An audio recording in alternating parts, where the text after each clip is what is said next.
थोड़ी सी पूजा का एक नियम बनाइए, आप भी पालन करिए और आग्रह से अपने छोटे बच्चों को भी आदत डालिए।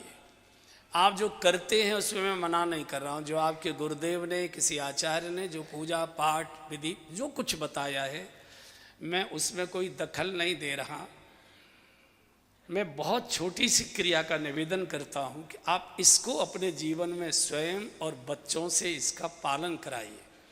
जब भी आप घर से बाहर जाते हैं, ऑफिस जाएं, दुकान जाएं, बाजार जाएं, खेत पर जाएं, मजदूरी करने जाएं, बच्चे स्कूल जाएं, माताएं मॉल जाएं, बिग बाजार जाएं, जहाँ भी वो जाते हैं, हमारे सबके घर में छोटा बड़ा पूजा घर है। छोटे गोपाल जी सबके घर में है।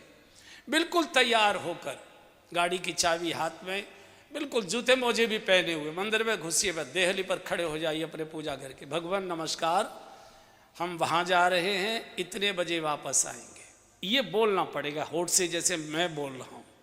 इसको बोलने में ज़्यादा से ज़्यादा 4 सेकंड लगेंगे, ज़्यादा से ज़्यादा 3 या 4 सेकंड। फिर आप जब लौट कर आए घर, शाम को जब भी लौट कर आए, रात को, कितना भी जरूरी बड़ा मेहमान ड्राइंग रूम में बैठा तो भी तो 1 सेकंड, अभी आया सर, 1 सेकंड, सीधे भगवान के पास जाकर खड़े हो जाइए, मत जूते मोजे उतारिए। भगवान नमस्कार, मैं आ गया। बच्चों को भी आदत डालिए, कंधा बस्ता कंधे पर है, जूता मोजा ड्रेस पहने हुए है। भगवान नमस्ते, मैं स्कूल जा रहा हूँ, इतने बजे आऊँगा। भगवान नमस्ते, मैं आ गया। ज़्यादा से ज़्यादा 8 सेकंड इस काम में लगेंगे। मैं 1 मिनट भी आपसे नहीं मांग रहा हूँ कि आप 1 मिनट भगवान को दीजिए मेरे कहने से। ये बात सुनने में बहुत छोटी लग रही है, सुनने में बहुत छोटी, लेकिन बात बहुत परिणामकारी है। व्यावहारिक बात मैं बोलता हूँ, जो बच्चे घर से बाहर जाते समय या जो घर के सदस्य घर से बाहर जाते समय अपने बुजुर्ग को, माता पिता को, जो भी बुजुर्ग घर में बड़े, उनको बताकर जाते हैं, तो घर के बुजुर्ग उनके आने की प्रतीक्षा करते हैं। अगर मान लीजिए बेटा कहकर गया है कि मैं बाबूजी 5 बजे तक आ जाऊंगा, तो बहू आती है, बाबूजी 4 बज गया, चाय का आपका समय हो गया, चाय ले आऊं बना के? बोले नहीं बेटा, अभी मुन्ना भी आ रहा होगा, 4 सवा 4 तो हो गया, थोड़ी देर में 5 बजे की कह गया था, साथ साथ पी लेंगे।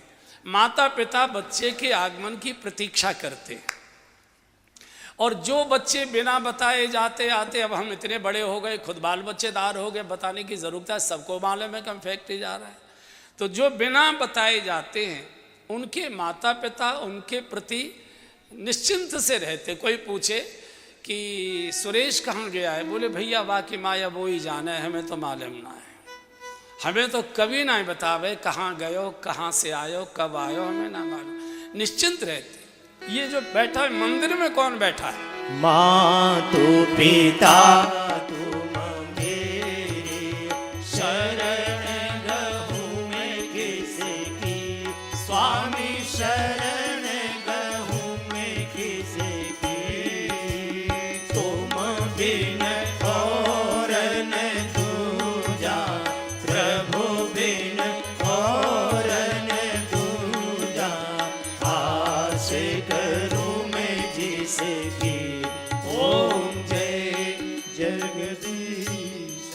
ये जो पूजा में बैठे, ये भी हमारे मम्मी पापा हैं, दोनों हैं। इनको बता के जाइए कि भगवान मैं वहाँ जा रहा हूँ, इतने बजे वापस लौट कर आऊँगा। तो जो लोग बताकर जाएंगे, भगवान उनकी प्रतीक्षा करते हैं, और उतने बजे घर में सकुशल वापस लौटा कर लाना, ये भगवान की जिम्मेदारी हो जाती है कि मुझे बता कर गया है। कोई घटना दुर्घटना आपके साथ हो ही नहीं सकती है। देखने में बात बहुत छोटी लगती है, लेकिन बहुत परिणामकारी। और 10-20 दिन के बाद आपकी स्थिति ऐसी हो जाएगी कि आप जल्दी में गाड़ी स्टार्ट करके चले गए, 100-200 कदम गाड़ी आगे बढ़ गई, और आपको फिर याद आती है कि हमने प्रणाम नहीं किया। आपकी हिम्मत नहीं है कि गाड़ी आगे बढ़ा कर ले जाएं, आपको लौट के ही आना पड़ेगा।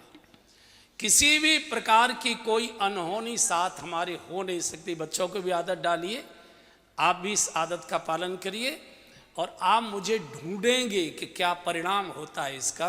बस इतनी सी मेरी इच्छा का आप ये पालन करिए, बाकी जो पूजा पाठ करते करिए।